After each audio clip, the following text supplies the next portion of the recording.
Good afternoon. Hope you're having a great day.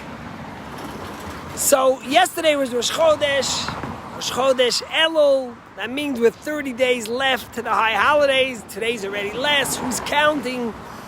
Today's Tuesday. Tuesday will be Rosh Hashanah in exactly 4 weeks. You know, for some of us, it's still early August and we want to focus on vacation, on family, on relaxing.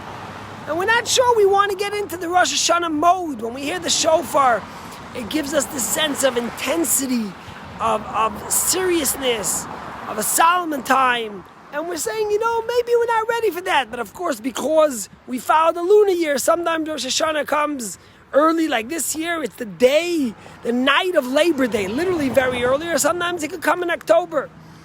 The shofar is a very powerful thing. We blow the shofar for the entire month of Elul, and then Rosh Hashanah and Yom Kippur at the end. But what does the shofar represent? You see, Elul is a very special time. It's a time of introspection. It's a time when we try to better our relationship with God. It's a time when we try to focus on what we've done the past year, take stock of it, and also think how we're going to be better, how this coming year is going to be better. And it's a remarkable time because the fact that we have the opportunity to be able to have a God who allows us to return, to become better, who forgives, who wants a relationship with us, is very special. And therefore, it's something to be celebrated. The word shofar means shapru, which means to better, to perfect. And that's what we do over the next 40 days from Rosh Chodesh Elul till Yom Kippur. But it's interesting because a shofar represents a cry. The wail of the shofar, the sound of the shofar, represents a cry. It represents someone in pain, someone regretting something, or someone wanting to return to something, etc. And in general, grown people have a hard time crying. Especially men, they want to show they're macho, they want to show they're strong, they want to show they're successful. And one of the things that crying does is it shows vulnerability, it shows our humanity, it shows our rawness, it shows our vulnerability, and also it shows our pain. And people don't like crying. But of course, we all know one of the safest places to cry is when you have a parent. Many children, even as they grow up, they'll never want to cry. But when they come home and they're in pain, they'll fall on their mom's shoulders or even their dad, and they'll cry. Because although they know they're showing vulnerability, they know that those that they're showing vulnerability in front of care about them, love them. And won't take advantage of that vulnerability, but on the contrary, will nurture them so they should be able to be stronger, to be better. And that's really what one of the messages of the shofar is. That don't be scared to show vulnerability, to show humility, to show imperfection, to show regrets, to show hopes and aspirations and dreams that we may want. Because ultimately, who are we crying in front of? Who are we blowing the shofar for? Who are we opening up our rawness and our vulnerability to? To the Almighty, to God. And God's our parent. He loves us. He cares for us.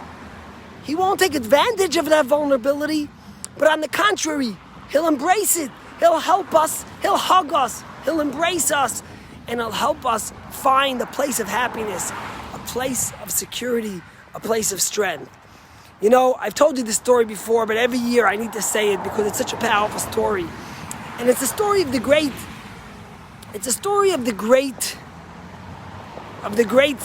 student of the Baal Shem Tov, Reb Zevolf Kitzis, who had the honor of being able to be the one to blow the shofar in front of the Baal Shem Tov. The Baal Shem Tov was the Hasidic master. He was a man of so much spirituality, of holiness, of esoteric depth. And when Reb Zevolf Kitzis found out that he was going to blow the shofar, he sat for a month and he prepared the most spiritual, esoteric, deep parts of Kabbalah on the meaning of shofar, on the significance of shofar, on the holiness of shofar. And he put it in his breast pocket of his jacket. Now when he came up to blow the shofar, he was all ready. He put his hand in his pocket to take out the notes. The shul was packed. The Baal Shem Tov was there. Everyone was ready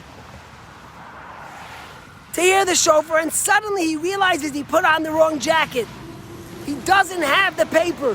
He was dumbfounded. He didn't remember those deep esoteric things. He wrote them down, but how's he supposed to remember them? He was devastated.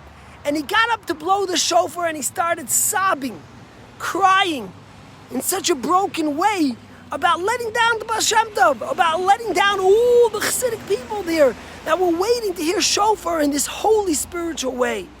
After he finished the shofar, he went into his corner, broken, humble, vulnerable, shy, didn't want to see anyone. And suddenly the Baal Shem Tov comes over to him.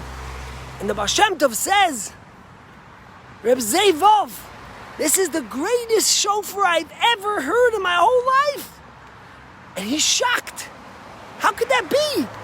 And he looks at the Baal Shem Tov, he says, I don't understand. How could that be? I didn't have any of the meanings and the esoteric spirituality that I was supposed to.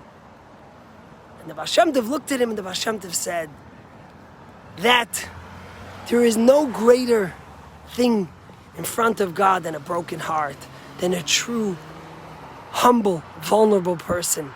And when you got up there, you didn't have the great, deep, esoteric insights, the Hasidic teachings, the Talmud, whatever else you were researching, but you had vulnerability, you had humility, you had a broken heart. And when you come in front of God with a broken heart and you are God's child, there is nothing that He could embrace more than your vulnerability and your broken heart. The message is such a strong message.